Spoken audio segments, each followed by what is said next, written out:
आज पश्चिमी एशिया में चल रहे संकट का पूरे विश्व पर बुरा असर पड़ा है, लेकिन भारत पूरे सामर्थ्य से इस संकट का सामना कर रहा है। इस चुनाव परिणाम ने भी दिखाया है कि भारत इस चुनौती में भी एकजुट है, एक मत है, एक लक्ष्य से संकल्पित है और वो लक्ष्य है विकसित भारत। विकसित भारत का लक्ष्य लेकर के हम निकले हैं। साथियों, विकसित भारत के संकल्प की सिद्धि में पूर्वोदय का बहुत बड़ा महत्व है। जब भारत समृद्ध था, आर्थिक, राजनीतिक और सांस्कृतिक सामर्थ्य के चरम पर था, तो उसके 3 मजबूत स्तंभ थे। ये स्तंभ थे अंग, अंग यानी आज का बिहार, बंग यानी आज का बंगाल और कलिंग यानी आज का ओडिशा। कलिंग उस समय हिंद महासागर के समुद्री व्यापार का एक छत्र सम्राट था। कलिंग के बंदरगाह पूरे एशिया तक भारत के उत्पादों को पहुंचाते थे। वही अंग सूत, रेशम और अन्य व्यापार के साथ साथ नालंदा और विक्रमशिला जैसे एजुकेशन सेंटर्स का भी हब था।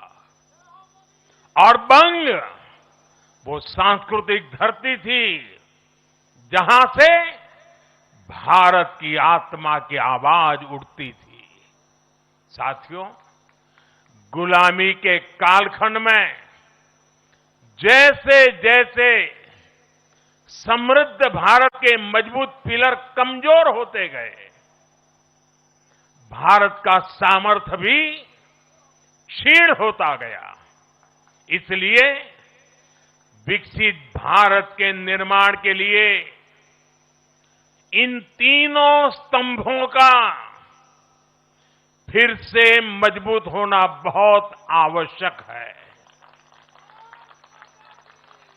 और मुझे बहुत गर्व है कि अंग, बंग और कलिंग ने इस महाअभियान के लिए बीजेपी को चुन लिया है, एनडीए पर भरोसा किया है।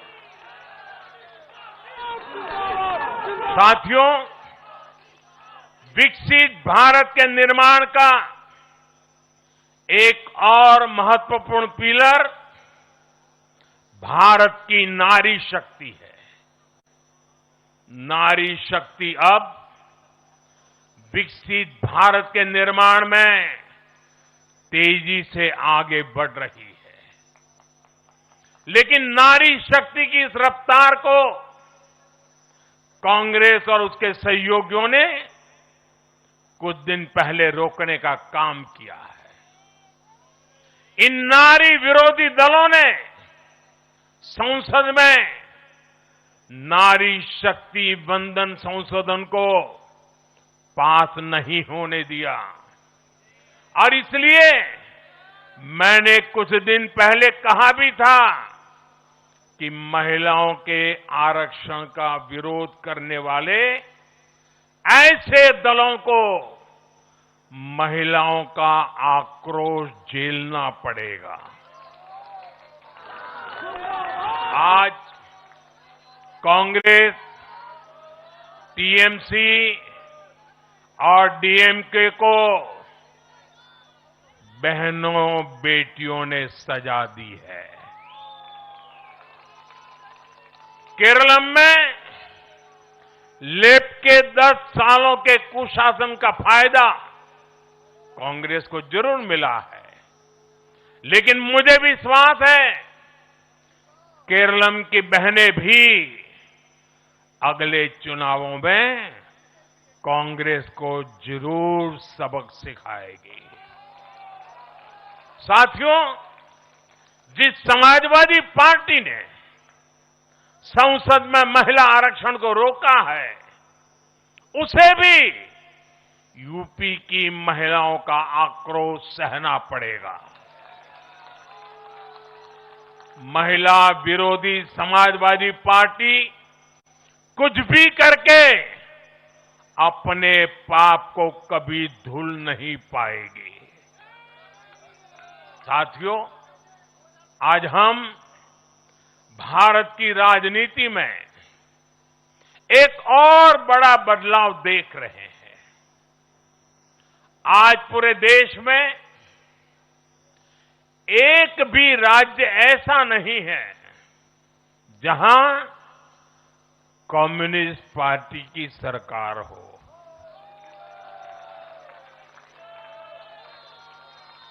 एक भी नहीं है। ये सिर्फ सियासत का बदलाव नहीं है, ये सोच का बदलाव है। ये बताता है कि विकसित होता हुआ भारत किस दिशा में आगे बढ़ना चाहता है।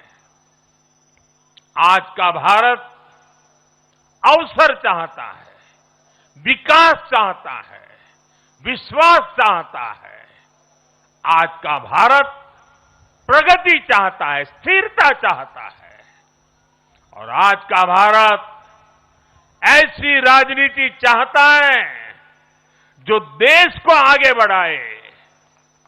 लेकिन साथियों, दुर्भाग्य से आज की कांग्रेस बिल्कुल विपरीत दिशा में चल पड़ी है।